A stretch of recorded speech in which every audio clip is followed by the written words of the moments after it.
Marifat itu berasa kita ini tenang dan nyaman ketika ibadah kepada Allah. Itu marifat.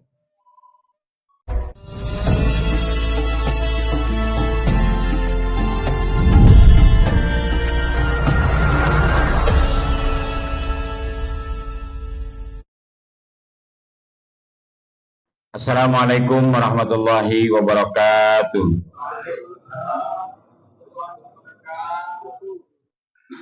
Bismillahirrahmanirrahim. Alhamdulillahilladzi arsala rasulahu bil huda wa dinil haqqi liyuzhirahu 'ala dini kullihi wa kafa billahi syahida. May yahdihillahu fahuwal muhtadi wa may yudlil falan tajida lahu waliyyan mursyida. Wassalatu wassalamu ala man ihtada al habibil mustafa wal mustafa habibina wa syafiina wa qurrati aynina wa karimina Muhammadin sallallahu alaihi wasallam wa ala alihi wa sahbihi ajma'in. Amma ba'du. Puji syukur kepada Allah Subhanahu wa taala, salat dan salam semoga tercurah kepada Rasulullah Muhammad sallallahu alaihi wasallam. Jamaah yang dimuliakan Allah Subhanahu wa taala, jamaah salat subuh, salat taqwa, dan sahabat Risma TV dimanapun Anda berada. Malam hari ini kita kembali akan mengkaji karya hikmah Ibnu Athaillah As-Sakandari. Tentunya kita awali dengan memuji kepada Allah Subhanahu wa taala, cucuran rahmat, karunia dan iman Islam pada kita semua. Salam dan salam semoga senantiasa Allah mencurahkan kepada junjungan kita Nabi besar Muhammad Rasulullah sallallahu alaihi wasallam. Semoga salam dan salam tercurah kepada keluarganya, sahabat dan para tabi'in. Qala musannifu rahimahullah taala wa nafa'ana bi ulumihi fid dharaini amin. Bismillahirrahmanirrahim. Hikmah yang ke-8.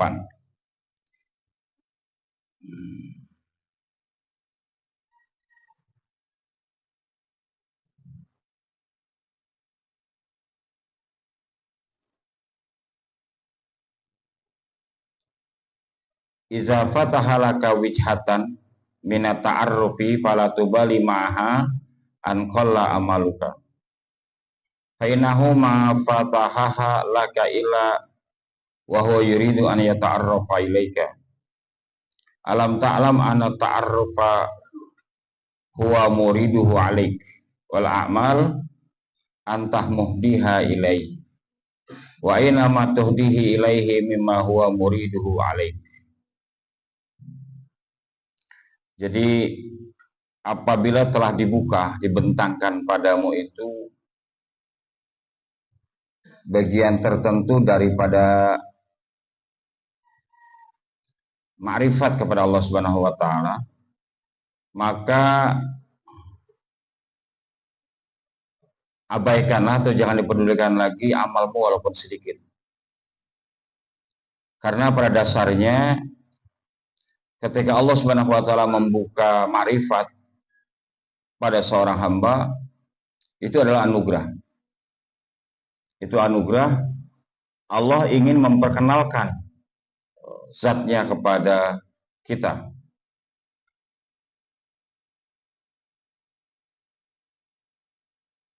Apakah kamu tidak mengetahui bahwa makrifat itu adalah anugerah Allah kepadamu, sedangkan amal perbuatan yang kamu lakukan juga, amal soleh maksudnya yang kita lakukan juga, itu kita persembahkan ubudiyahnya kepada Allah. Nah, mana yang lebih besar pada dasarnya antara penghambaan yang kita lakukan kepada Allah dalam bentuk amal soleh dengan anugerah Allah? Jamaah sekalian yang dimuliakan Allah Subhanahu wa taala, makrifat itu kita menyadari pentingnya kenal Allah. Bukan begitu. Makrifat itu kenal Allah. Terasanya kita dekat dengan Allah. Berasa ibadah kita tuh membuat kita dekat dengan Allah. Itu makrifat. Makrifat itu berasa kita ini tenang dan nyaman ketika ibadah kepada Allah. Itu ma'rifat. Jadi orang yang ibadahnya itu tidak berasa apa-apa, itu belum nembus ma'rifat. Tapi orang kalau dia dulu ya, guru mulia itu Abah Jito Hari bilang orang merdeka itu orang yang udah sholat. Orang kalau dia udah sholat, katakanlah dia sholat berjamaah terus pulang, oh mungkin dia mau ke kebun, dia mau ada tamu ngobrol sampai jam berapa, dia nggak gelisah. Tapi kalau kita menunda-nunda sholat, maka ketika ada tamu kita gelisah, aduh ninggalin tamu kita gimana? Sementara kita belum sholat, tamunya ini orang jauh, kita juga nggak tahu dia termasuk ahli ibadah atau bukan, gitu ya. Maka jamaah sekalian dimuliakan Allah Subhanahu Wa Taala, ada orang untuk sampai kepada ma'rifat, dia berjuang dengan amal soleh, ibadah, tahapan demi tahapan dia lakukan itu. Rajin, ibadahnya rajin, mungkin baca Quran, mungkin zikir, mungkin sholat, tapi dia tidak merasakan lezatnya ibadah itu. Seperti ritual biasa. Tapi kalau dia terus melewati tahapan-tahapan ibadah, ya ibadah yang rajin segala macam, sampai kemudian dia bisa merasakan lezatnya iman itu, lezatnya ibadah, merasa kehadiran Allah dalam setiap ibadahnya, itu ma'rifat. Tapi ada orang itu ma'rifat itu diberi. Jadi dia mencari ma'rifat Allah, dia bagaimana cara dia kenal dengan Allah itu, ibadah maksimal apa jadi lakukan dari amal soleh. Tapi ada beberapa hamba yang Allah sendiri itu memperkenalkan dirinya. Wahai hambaku, aku datang padamu. Ini aku yang kasih kamu sehat, yang kasih kamu begini, yang kasih kamu begini. Dan itu tidak menutup kemungkinan itu Allah datang kepada seorang hamba yang penuh dosa. Manakala dia menemukan itu kebenaran, wah dia masih bergelimang dosa, dia masih bergelimang maksiat. Tahu-tahu dalam satu malam dia mendapatkan perenungan dan mendapatkan marifat, wah besoknya langsung ahli ibadah. Dan terjaga. Banyak sekali Pak yang begitu-begitu. Maka kalau kita ini sudah mendapatkan marifat, kalau ibadah kita sudah nyaman, falatubali, ya, falatubali maha anqala amaluka. Jadi walaupun amal kita sedikit, amal kita belum maksimal gitu dari sisi kualitas ya, falatubali. Kita udah nggak peduli lagi dengan amal. Nggak peduli dengan amal itu bukan berarti kita nggak berbuat amal soleh lagi. Enggak, itu kita wajib sampai kapanpun. Tapi banyaknya seperti apa, sedikitnya seperti apa ibadah kita, itu kalau orang sudah ma'rifat itu. Nanti ada nasihat begini. Ibadah sedikit dengan ma'rifat kepada Allah jauh lebih baik daripada banyak ibadah tapi tidak ma'rifat kepada Allah.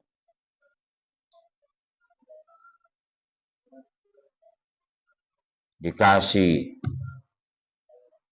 istri yang baik, dikasih anak yang baik, kasih keluarga yang baik, kasih mertua yang baik, kasih ipar yang baik, tapi nggak mau juga ruku dan sujud, umpamanya gitu. Ya karena belum ma'rifat. Boleh jadi maksudnya kita itu bisa ma'rifat kepada Allah, kita dalam ibadah itu merasa itu dekat kita dengan Allah, atau Allah mendekat dengan kita, walaupun amal sedikit. Mungkin di saat kita sakit. Di saat kita sakit kan ibadah kita terbatas. Nah, di saat perenungan bisa datang itu ma'rifat Allah.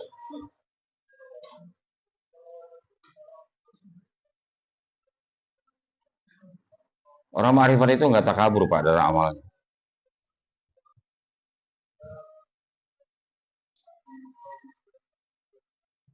Nah,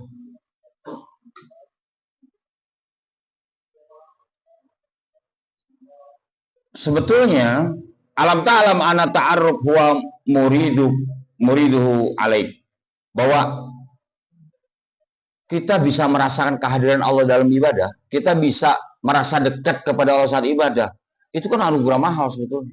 Dan nggak semua bisa merasakan.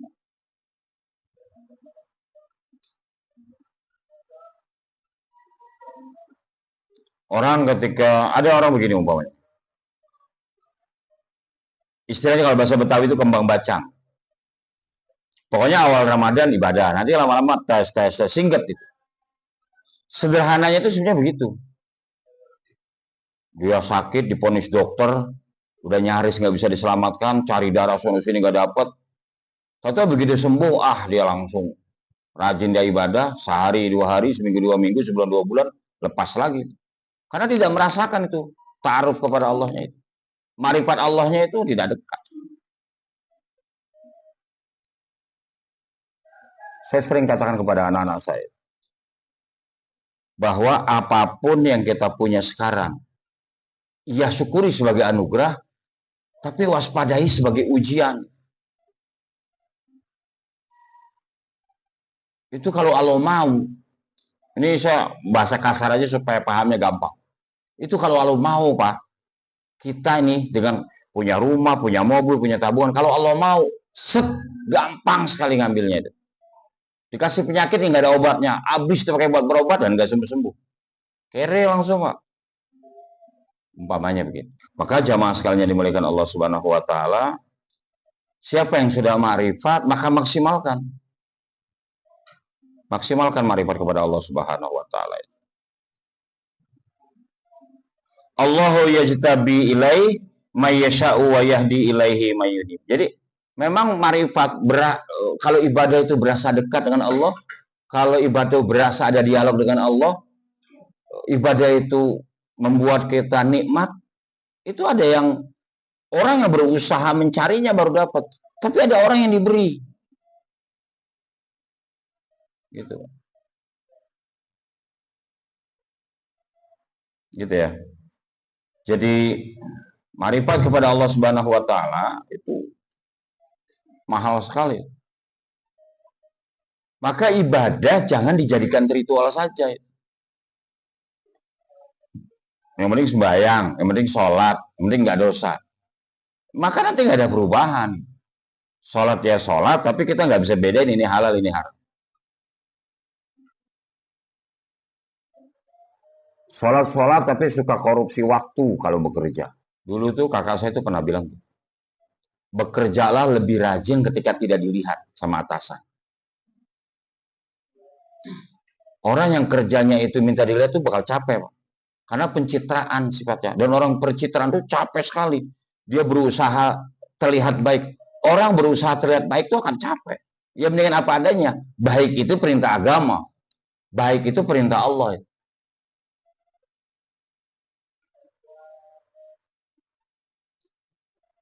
Itu nomor 8 ya.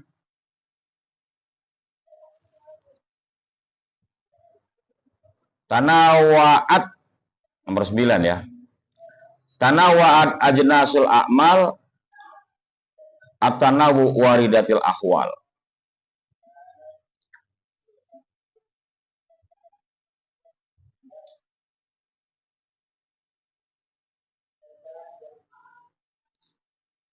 Jenis amal perbuatan itu bisa berbeda-beda karena perbedaan asupannya, Pak. Ini hikmah yang ke-9. Jadi setelah yang pokok, kita nggak bicara yang pokok nih sholat, baik, puasa, zakat, semua yang wajib-wajib udah dikerjain. Kita nggak bahas itu. Maka ibadah-ibadah sunnah itu masing-masing orang beda, tergantung asupannya. Ada orang yang rajin sekali tahajudnya itu.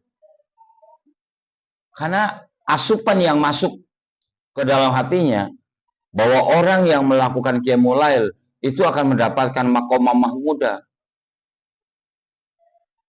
Jadi dia dikasih tempat oleh Allah, tempat yang terpuji, tempat mulia berdasarkan penilaian agama Allah. Bukan aja mulia di hadapan manusia.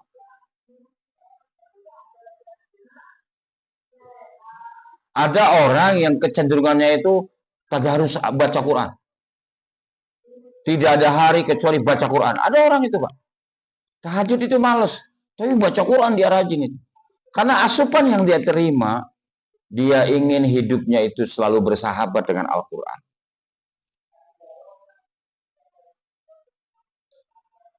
Ada orang tahajudnya itu jarang. Ada orang itu baca Quran jarang. Tapi dia suka sekali itu membantu orang itu.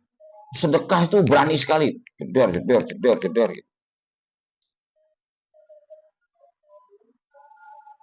Karena yang dia tahu, sedekah itu yang menjamin perlindungan Allah kepadanya. As-sadaqatu tanfa'ul bala. Sedekah itu bisa mencegah, menyelamatkan orang dari bencana, kan, dari musibah. Dia percaya, asupan yang masuk ke dia begitu. Suka sekali itu menjadi kasir-kasirnya Allah di muka bumi. Ada orang punya kecenderungan ibadah-ibadah sunnah. Ada itu tahajud jarang, baca Quran juga jarang. Kalau beramal juga enggak itu. Itu kalau ada urunan maunya nulis doang tapi ngamal bantuinnya enggak. Ada jenis orang-orang kayak begitu. Tapi kalau zikir kuat sekali. Astagfirullahaladzim. Astagfirullahaladzim. Astagfirullah. Zikir itu kuat sekali. Karena asupan yang dia terima,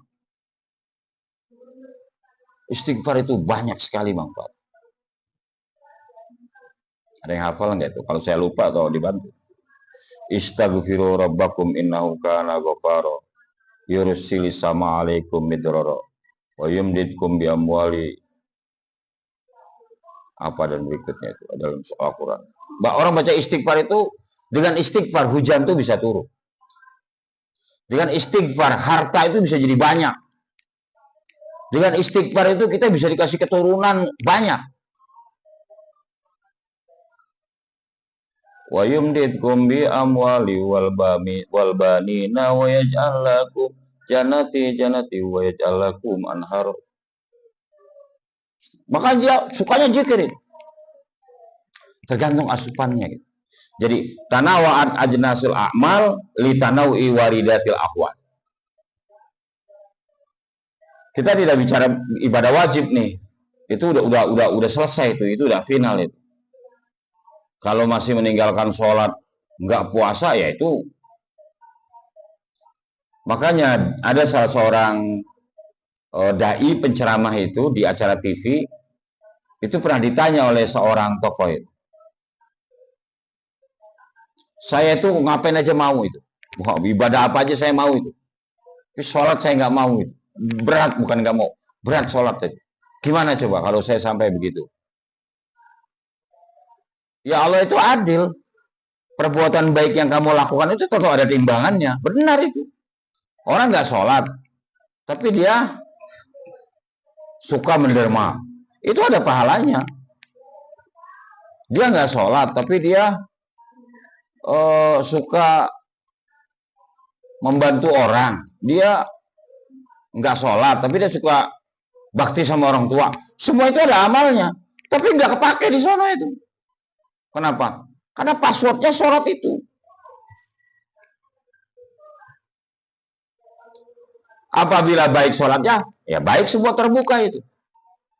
Kalau sholatnya tidak baik, maksudnya tidak ada, maka terkunci semua itu, nggak bisa dibuka amalnya. Maka selesaikan dulu hal-hal pokoknya.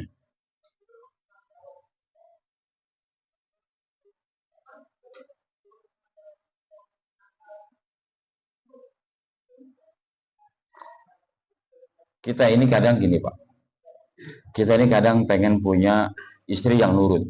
Kadang kita pengen punya anak yang nurut. Kita pengen punya istri yang soleha. Tapi kita pengen punya anak yang soleha. Tapi nggak berangkat dari kita.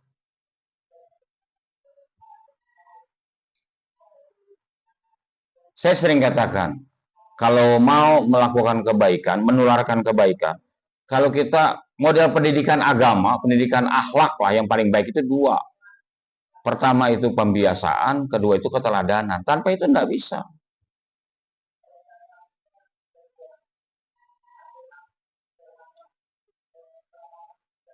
Ngomong sama istri keras, nggak bisa Pak. Perempuan itu nggak akan bisa ngalah lawan kita. Maka kitanya gitu. Siapa yang pernah baca di Facebook saya itu? Saya pernah posting itu. Saya itu, kalau istri saya bilang 1+1 itu 4. Iya. Untuk apa saya berjuang? 1+1 2, 4, 2, 4 berantem pada hal-hal yang nggak penting. Kalau istri kita masih berproses untuk jadi orang baik, maka kitanya yang ngalah.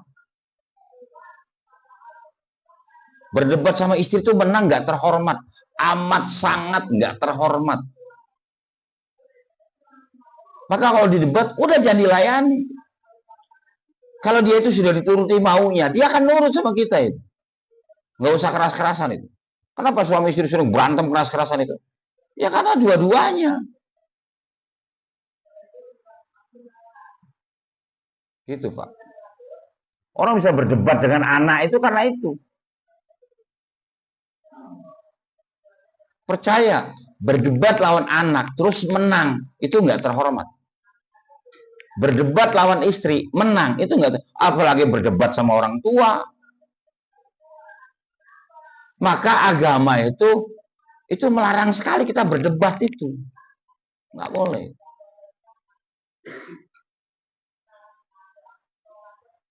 Gitu ya Pak ya. Jadi jamaah sekalian dimuliakan Allah Subhanahu wa taala, punyalah kita kecenderungan satu amal soleh yang menjadi hobi kita. Apa asupan yang masuk pada kita itu?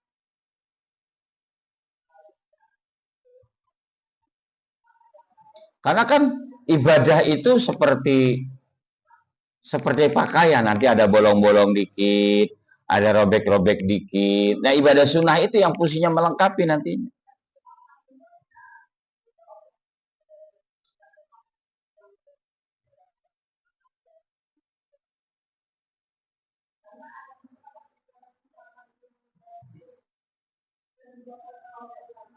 Orang itu Pak akan melakukan amal-amal suplemen, amal-amal penyempurna.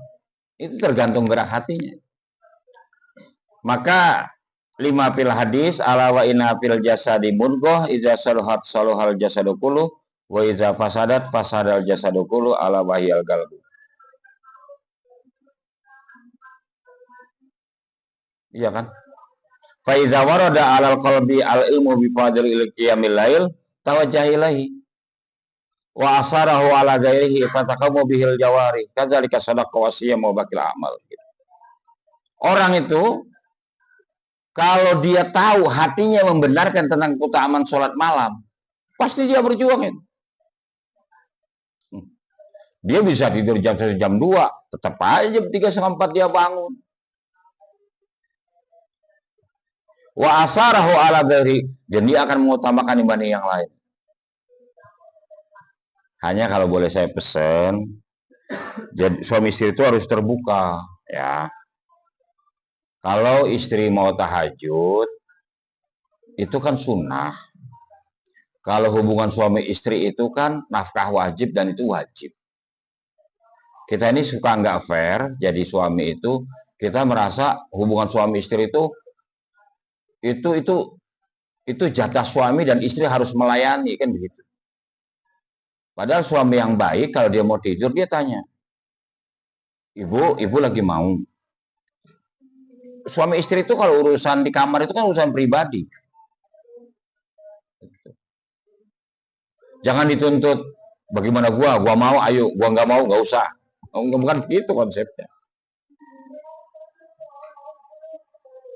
Punyalah apa kecenderungan, walaupun jangan menyalahkan kecenderungan orang. Ada suatu ketika orang lagi pada puasa, orang rata-rata lagi puasa Arafah, dia bilang, kamu nggak puasa Arafah? Enggak lah, saya punya ibadah yang lain. Nggak begitu juga konsepnya gitu. Apalagi kalau kita sudah dijadikan teladan dengan sebutan-sebutan tertentu.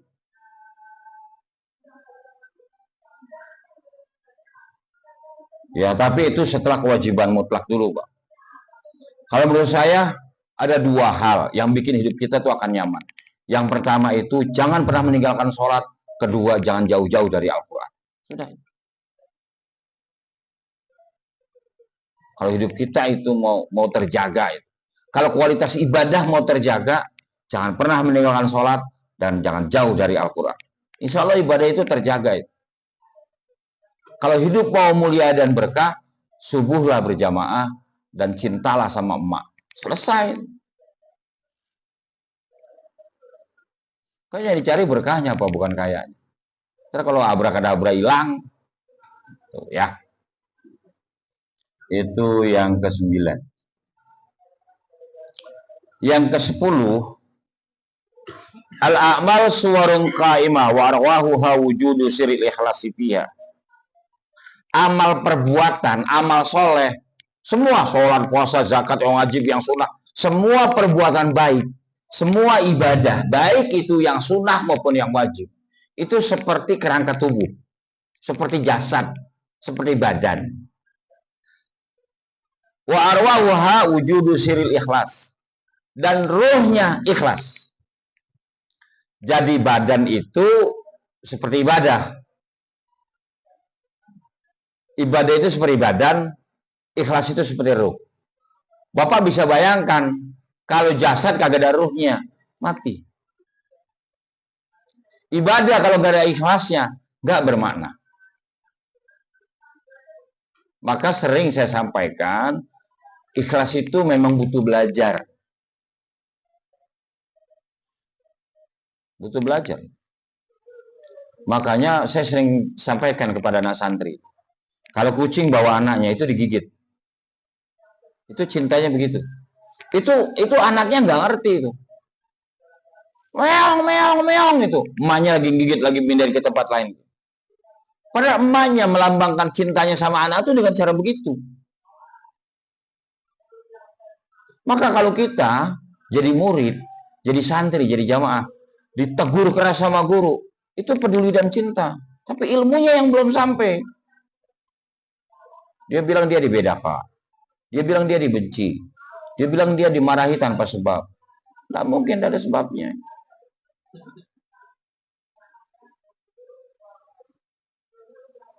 Loh, saya itu di pesantren, Pak. Di pesantren. Itu dipanggil Pak Yai itu. Setelah talaki Quran itu. Setelah subuh. Panggil saya Pak Yai itu. Sudah bereskan pakaian kamu, pergi kamu dari sini. Diusir Pak saya sama Pak Yai.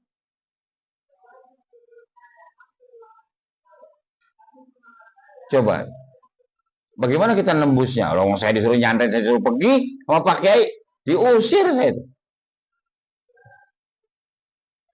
Saya masih ingat pesan almarhum itu. Saya punya bapak mertua, ya punya guru juga. Almarhum itu, wallahualam bilang gini, kamu itu bapakmu baik dengan saya. Tapi kalau kamu di pesantren, kamu main sana, main sini, ya biasa namanya anak remaja kan. Suka lihat bola, segala macam itu, ada pertandingan-pertandingan.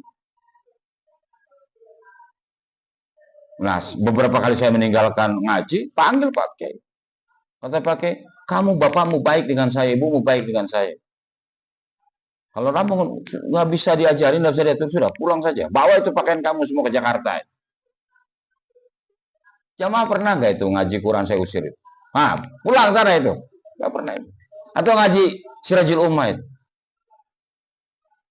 Saya di situ aja Pak sama Pak Yai nasihatnya keras dan lama. Di situ aja saya diem aja. Anak abdun liman alamai walahu harapan wahid. Apa pernah saya ceritakan ke yang lain? Enggak Pak. Saya ceritakan sama santri yang lain itu. Pak Kiai gini-gini. Enggak pernah Pak. Itu seul adab bicara tentang keburukan guru di belakang. Yang bikin rezeki susah, yang bikin masuk ilmu susah, yang bikin hati kita keras. Cepat aja perbaiki. Udah sejak saat itu. Makanya, kapan jamaah lihat saya lihat bola itu? Dan akhirnya nular juga ke anak saya tuh. Nggak suka bola juga. Nggak pernah itu bangun malam kami nonton bola. Padahal bapak itu suka sekali dengan bola itu. Saya tidak melarang bola. Bahkan itu anak-anak apa namanya? Grup bola kita. Nah, anak menara muda itu. Kalau main, Pak Kiai mohon doanya. Wah, saya bacakan Fatihah, saya doakan. Tapi justru kalah ya kadang-kadang. Silakan, itu olahraga, itu sehat, itu baik. Silakan saja.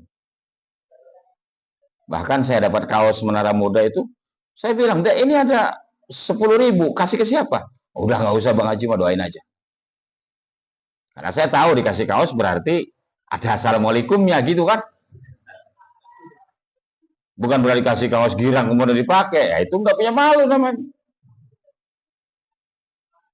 Jadi kalau ada kaos bola lagi, kasih ke saya ya. Nanti buat beli permennya saya kasih insya Allah.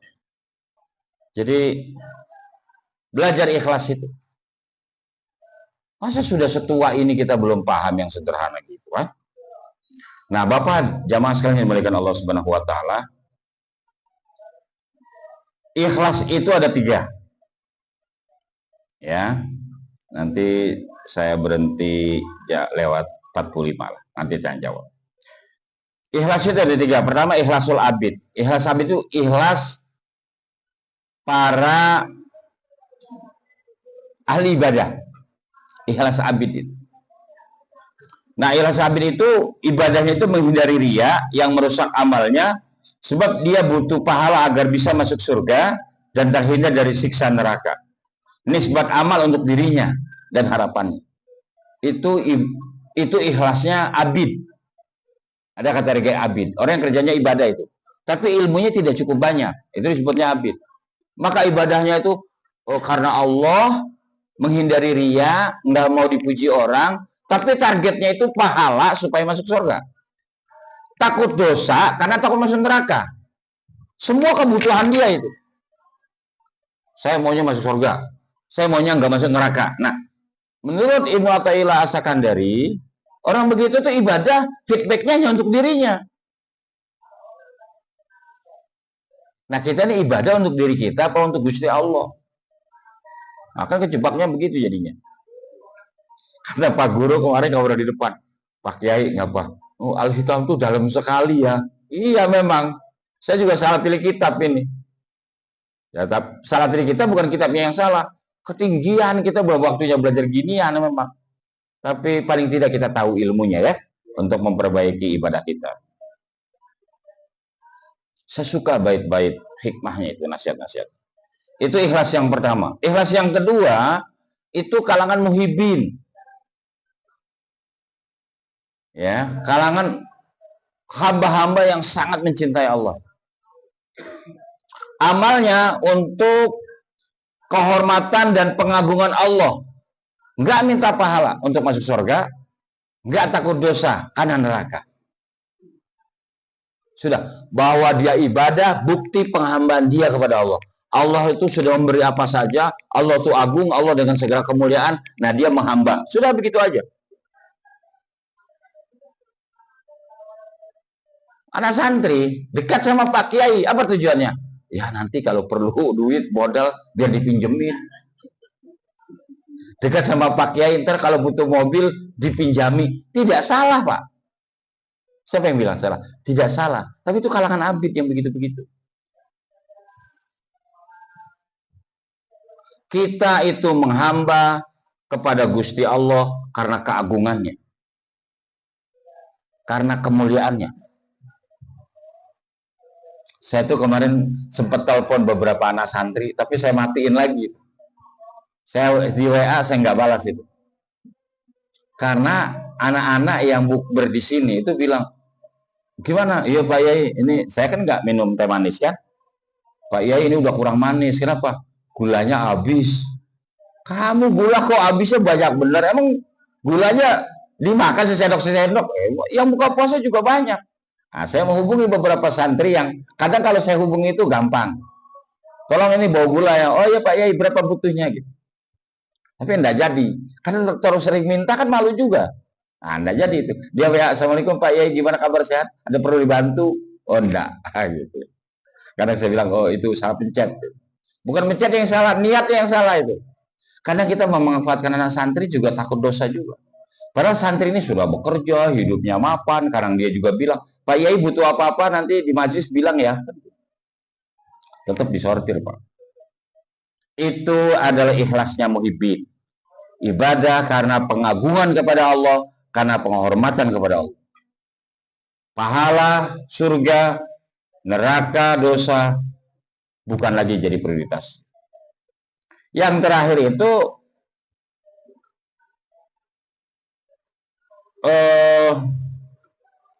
contoh ikhlas muhibbin itu Rabi'ah Adawiyah.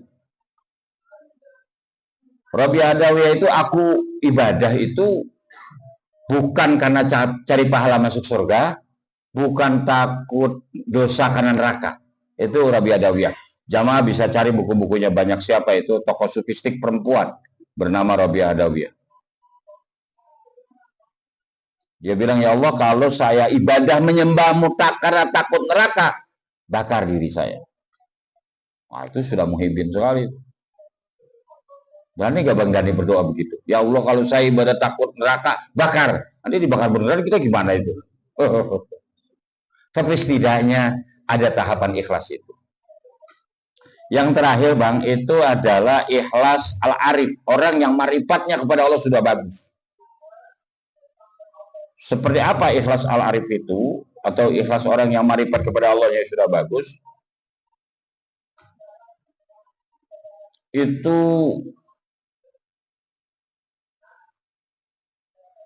begini, ikhlas orang yang marifatnya kepada Allah itu begini. Bahwa dia itu ibadahnya wujud persaksian. Ibadahnya itu wujud persaksian kepada Allah Subhanahu wa taala, wujud pengakuan. Allah, saya bersaksi. Ya Allah, saya ini menjadi bukti bahwa saya bergerak karena kehendak-Mu, saya juga diam karena kehendak-Mu. Itu udah yang paling luhur. Semua konsep ibadahnya adalah la haula wala quwata illa billah. Semua karena gerak Allah itu.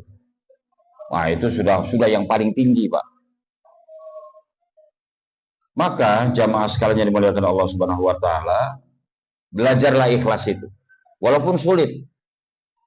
Jamaah pernah lihat film judulnya Kiamat Sudah Dekat. Itu punya Pak Haji Deddy Mizwar ya. Itu kan pelajaran yang bisa kita petik dari tayangan itu. Bahwa ikhlas itu memang perlu dipelajari. Dan dia nggak ngeh. Mengapa bergelontang-gelontang begitu sih, Dok? Isyarat umum bubar apa ngapa? Jadi ikhlas itu ternyata dapatnya itu nggak berasa. Saya tadi dengan keluarga itu saat sahur menyaksikan sebuah tayangan itu. Kita bilang, ini ujungnya ini akan begini. Dia akan mengajarkan kita tentang ikhlas itu ujungnya akan begini. Hikmah yang ke-10. Ya, mau sampai hikmah yang keberapa nih? 10 nih, ya. Yang terakhir sekarang nih, hikmah ke-11. Nih, ini berat ya. Hikmah yang ke-11. Idfin wujudaka fi ardil humul famasabata mimma lam yudfan layatimu najatuh. Kuburkanlah wujudmu, kuburkan eksistensimu di dalam bumi kerendahan. Jauh di dalam bumi kerendahan, karena tidak ada tumbuhan yang tumbuh tanpa ditanam. Kalau tumbuhan, tanaman atau tumbuhan tumbuh tanpa ditanam, dia akan tumbuh tidak sempurna. Mana Bang mau ajar? Tahu gak Bang kalau rambutan tumbuhan? Asam banget. Tapi kalau kita ngambil cangkokan dari roti, Bang Haji, ya, botok hasilnya. Nah, apapun yang tumbuhan, cabai kalau tumbuhan itu gak enak dimakan, Bang Misin. Tapi kalau kita cangkok, kita bibitin, kita tanam agak dalam, semakin akarnya jauh dan mencengkram, dia tidak akan gampang patah. Tenggelamkan diri sebelum masyhur, Pak.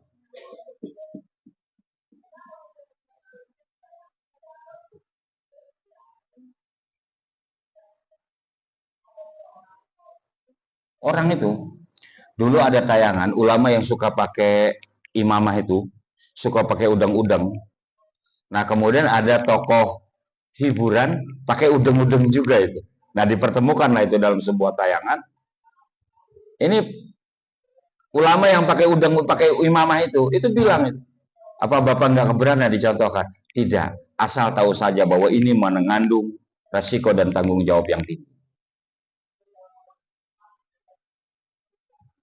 Maka anak-anak santri yang sudah mulai dipanggil Pak Ustadz, hati-hati. Hati-hati.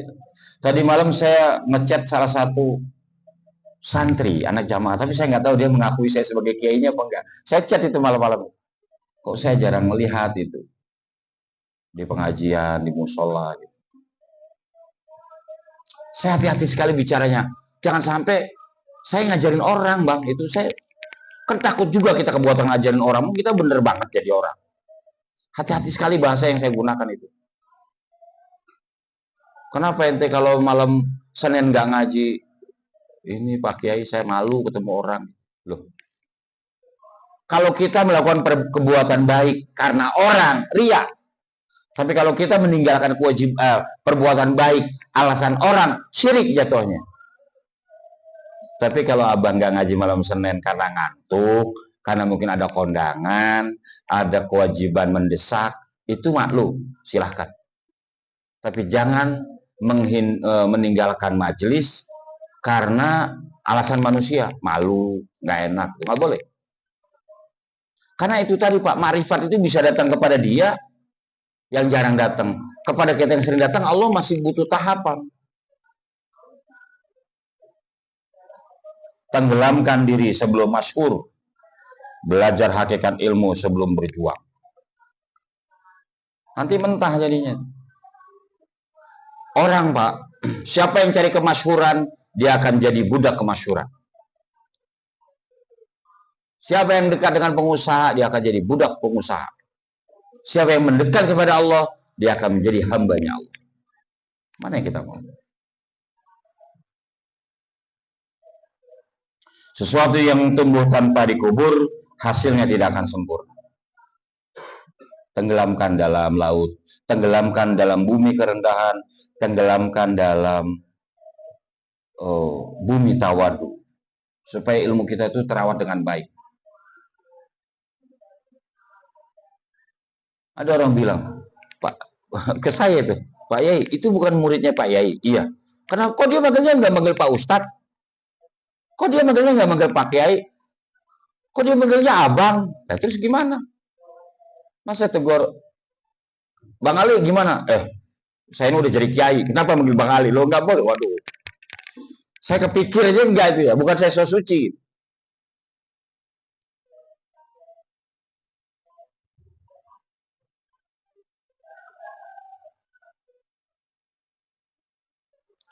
Orang yang mencari popularitas akan tenggelam di akhirnya.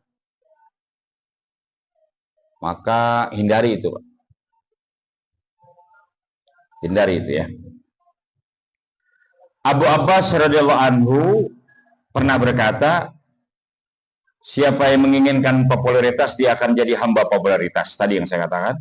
Siapa yang mencintai penguasa, maka dia akan jadi budak penguasa. Barang siapa yang mendekat dan menyembah Allah, maka ia akan jadi hamba Allah yang terkenal atau tidak terkenal.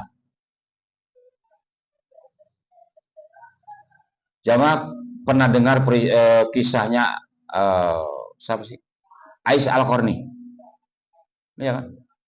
Sampai itu Rasulullah tuh bilang sama Umar, nanti kalau kamu sempat itu cari orang namanya Ais Al-Qarni, sampai kemudian itu Umar tuh cari Pak ke kampung-kampung itu.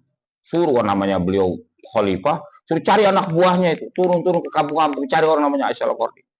Begitu dicari, ketemu Pak di sebuah pedalaman itu. Pak Abu Bakar kenal.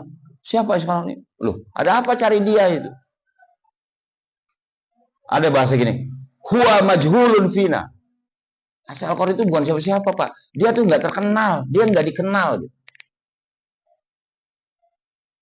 Sampai kemudian disampaikan kepada orang itu, huwa majhulun fina, lakin masyhur fis sama.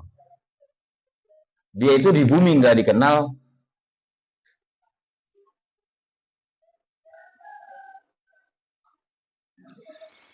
dia itu di bumi tidak dikenal, tapi di langit dia diperbincangkan oleh para malaikat. Itu orang itu arifnya sudah tinggi sekali kan. Dia sudah terlalu tenggelam dalam rendahnya bumi ketawaduan. Sampai di bumi dia bukan siapa-siapa itu. Kalau ditanya Pak RT, kenal nggak? Oh, Pak RT juga nggak kenal itu. Huwa majhulun fina. Tapi di langit, semua malaikat memperbincangkan kesolehannya.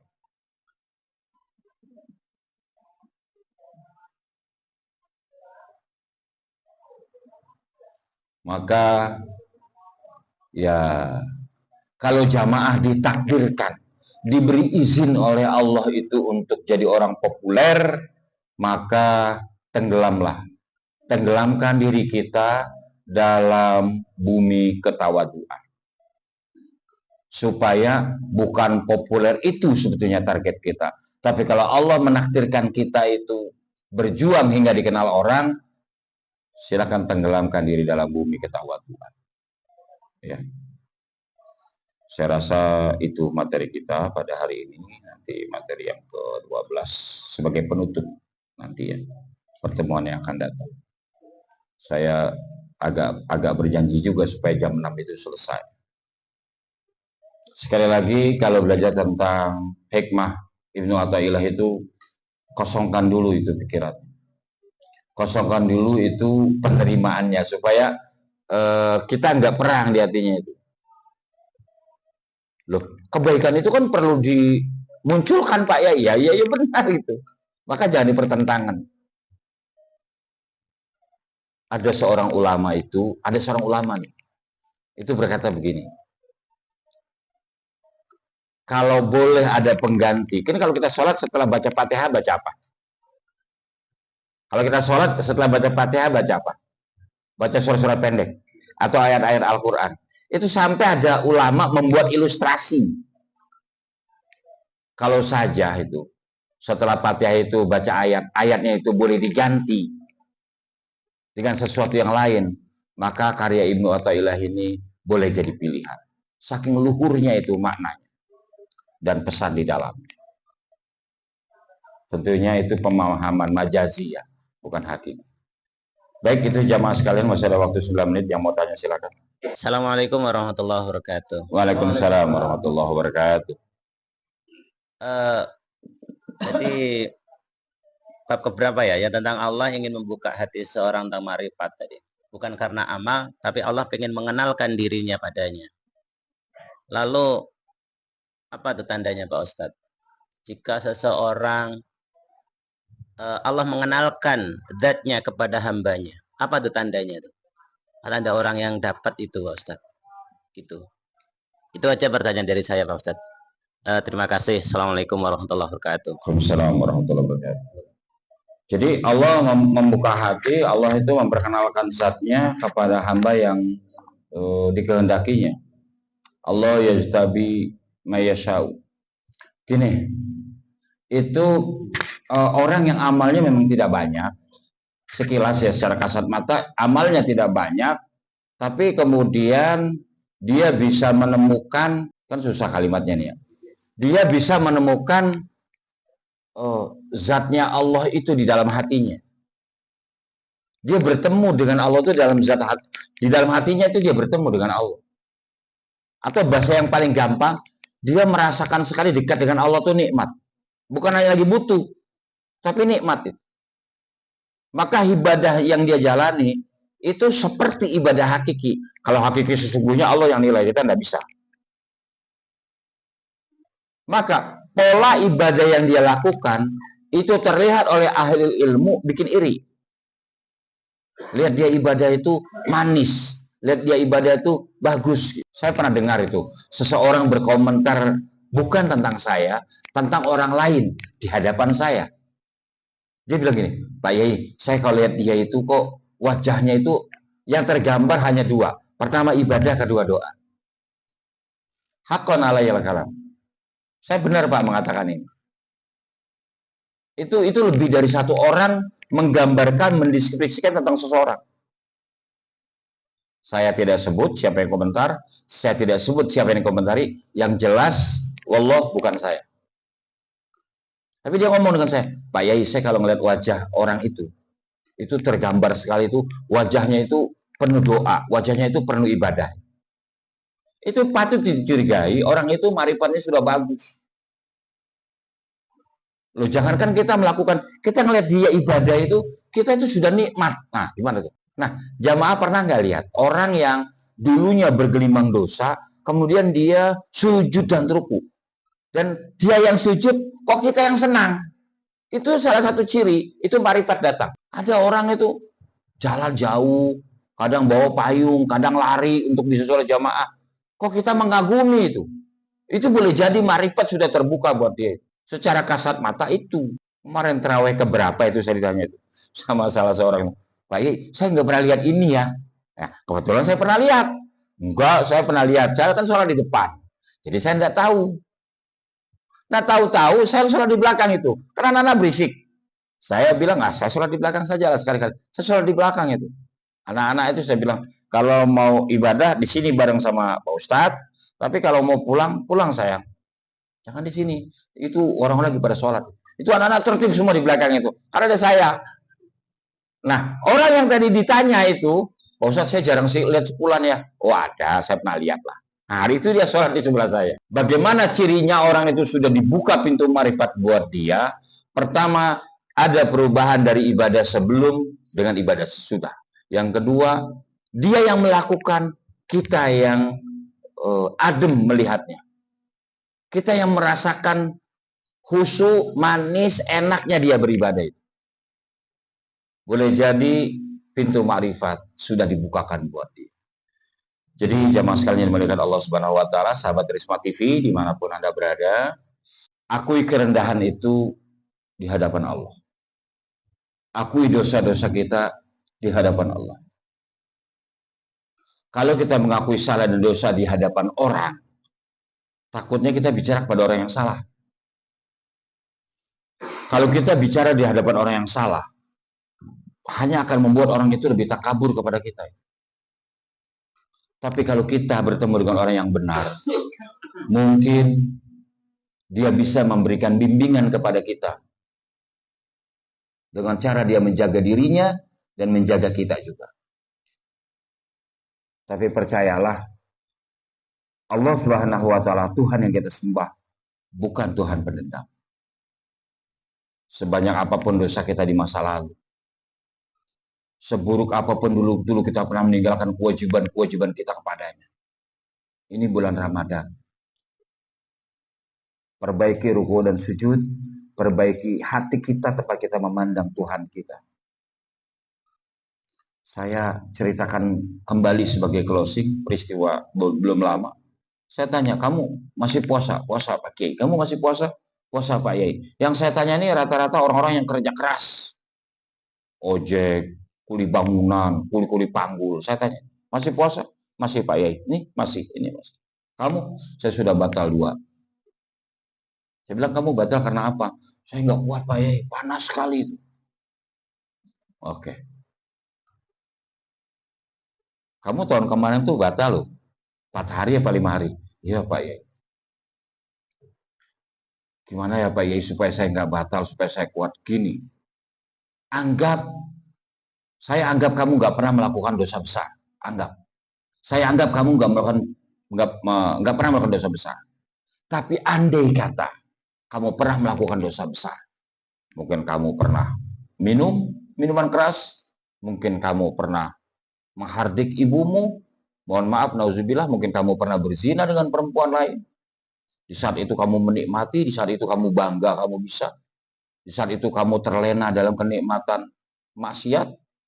Maka ketika kamu menjalankan ibadah, entah sholat 5 waktu, entah puasa, begitu kita capek, begitu kita jenuh, begitu kita nggak kuat, persaksikan diri Anda kepada Allah Subhanahu wa taala. Ya Allah, saya pernah melakukan dosa ini. Saya tidak tahu itu ditebus dengan apa dosa itu. Maka ketika saya lapar sekarang, ketika saya haus sekarang, saya jadikan ini sebagai dosa-dosa saya di masa lalu. Biar saya siksa diri saya dengan payahnya saya puasa. Biar saya siksa diri saya dengan beratnya saya ibadah ruku dan sujud kepadamu. Itu bisa menjadi muaqabah kita kepada Allah Subhanahu wa taala. Kita hukum diri kita karena kemaksiatan dulu pernah hadir. Kalau kita udah ruku, udah sujud, udah istighfar, ya Allah bisa saja mengampuni. Allah kan mengampuni dosa hambanya walaupun sebanyak buih di lautan. Tapi kalau kita persaksikan kepada Allah, Allah lebih cinta. Bisa jadi di antara banyak orang soleh, dia yang dipeluk duluan nih. Sini, sini. Aku sayang sama kamu. Kamu pendosa tapi kamu mengakui dosa kamu. Sini, sini, sini. Aku beri kamu kemuliaan, aku beri segala macam. Jadi jamaah sekalian yang dimuliakan Allah Subhanahu wa taala. Nanti pertemuan yang akan datang. Yang keberapa berarti? Yang ke-11 sampai yang ke-12? Ke-12 ya. Pertemuan yang akan datang itu kita akan ketemu dengan tobakot tarikat. Orang yang ada tahapan-tahapan orang menuju hakikat. Ada yang namanya berlapar-lapar, ada yang namanya nahan ngantuk, ada yang namanya banyak diam.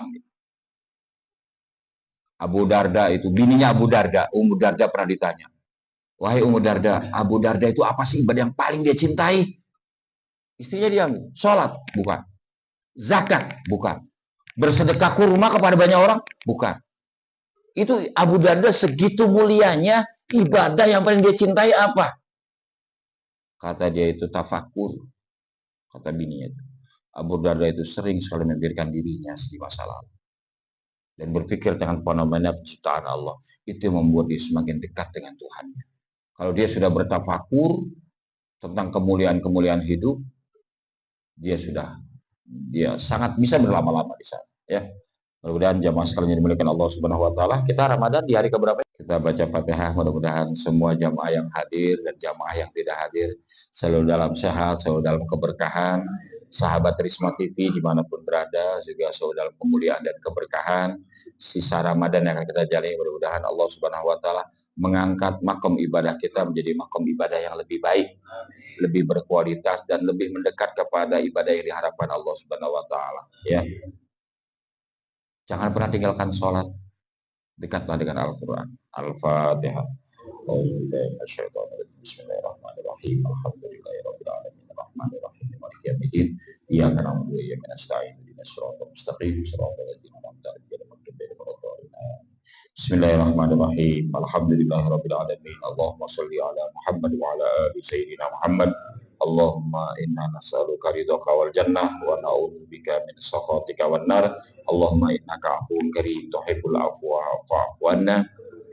Rabbana ighfir lana dzunubana wa dzunuba walidina warhamhum kama rabbawna shighara wa tabi bainana wa bainahum bil khairati rabbighfir warham wa anta khairur rahimin. Rabbana hab lana min azwajina wa dzurriyyatina qurrata a'yunin waj'alna lil muttaqina imama.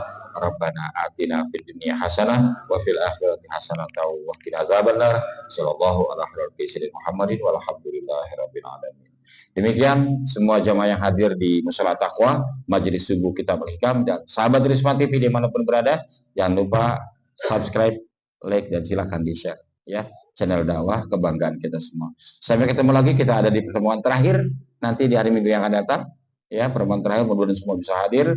Hadani wa alaikum ajmain. Salam buat keluarga. Assalamualaikum warahmatullahi wabarakatuh.